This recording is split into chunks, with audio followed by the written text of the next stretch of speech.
नमस्कार. आज आपण 14व्या श्लोकाचा अर्थ जाणून घेणार आहोत. सर्व जग त्रिगुणमय भावांनी मोहित आहे असे भगवंतांनी सांगितले. हे ऐकून अर्जुनाला वाटले की यातून सुटण्याचा काही उपाय आहे की नाही. अंतर्यामी दयामय भगवंतांनी हे जाणून आता आपली माया दुस्तर आहे असे सांगत त्यातून तरण्याचा उपाय ते सुचवित आहेत. श्लोक 14. दैवी हेषा गुणमयी मम माया दुरत्यया मामेव ये प्रपद्यन्ते मायामेतांतरन्ति ते. श्लोकाचा अर्थ, कारण ही अलौकिक अर्थात अति अद्भुत त्रिगुणात्मक माझी माया पार होण्यास फार कठीण आहे. परंतु जे केवळ मलाच निरंतर भजतात ते या मायेला ओलांडून जातात, म्हणजे संसार तरून जातात.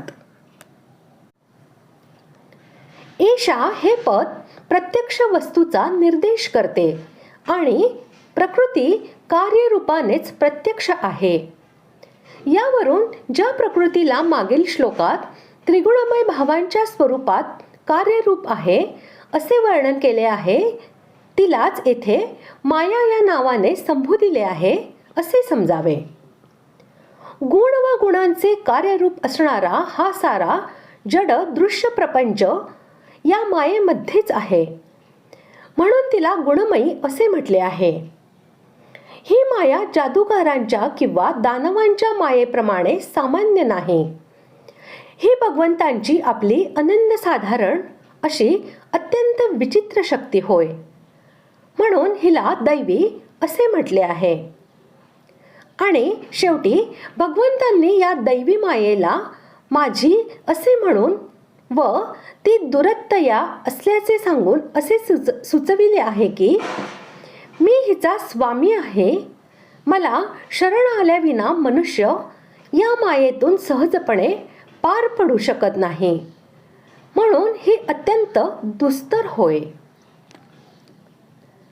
जे मानव एकमात्र भगवंतालाच आपला परम आश्रय, परमगती, परमप्रिय आणि परमप्राप्य असे मानतात आणि सर्व काही भगवंताचे किंवा भगवंतासाठीच आहे असे समजून जे शरीर, स्त्री, पुत्र, धन, गृह, कीर्ती इत्यादींबद्दल ममत्व आणि आसक्ती यांचा त्याग करून त्या सर्वांना भगवंताच्याच पूजेची सामग्री मानून व भगवंताने रचलेल्या विधानामध्ये नेहमी संतुष्ट राहून भगवंताच्या आज्ञेचे पालन करण्यामध्ये जे तत्पर असतात आणि भगवंताचे स्मरणपरायण होऊन जे स्वतःला सर्व प्रकारांनी निरंतरपणे भगवंतामध्येच लावून ठेवतात, तेच मानव भगवंताचे निरंतर भजन करणारे आहेत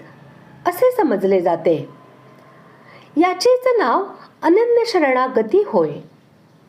अशा प्रकारचा शरणागत भक्त मायेतून तरून जातो. कार्य व कारणरूपी अपरा प्रकृतीचेच नाव माया होय. मायेचा पती अशा परमेश्वराला शरण जाऊन त्याच्या कृपेने या मायेचे रहस्य पूर्णपणे जाणून तिचा संबंध पूर्णपणे सुटणे व मायातीत अशा परमेश्वराला प्राप्त करून घेणे म्हणजेच मायेतून तरून जाणे होय. शरीर, इंद्रिये इत्यादी सामुग्रीला आपली व आपल्यासाठी न मानता भगवंताची आणि भगवंतांसाठीच मानून भगवंतांच्या भजनात, त्यांच्या आज्ञापालनात लावावयाची आहे. आपल्याला त्यांच्याकडून काहीही घ्यावयाचे नाही. त्यांना भगवंताचे ठिकाणी लावण्याचे जे फल आहे तेही आपल्याला घ्यावयाचे नाही.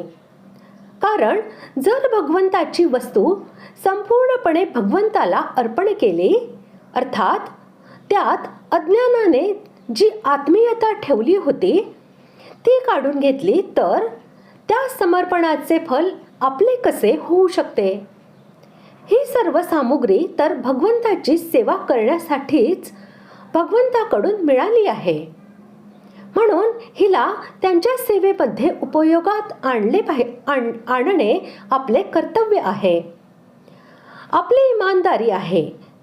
या इमानदारीला पाहून भगवान फार संतुष्ट होतात आणि त्यांच्या कृपेने मनुष्य मायेतून तरुण जातात. अशा प्रकारे आज आपण 14व्या श्लोकाचा अर्थ जाणून घेतला. पुढील भागात आपण 15व्या श्लोकाचा अर्थ जाणून घेऊया. धन्यवाद.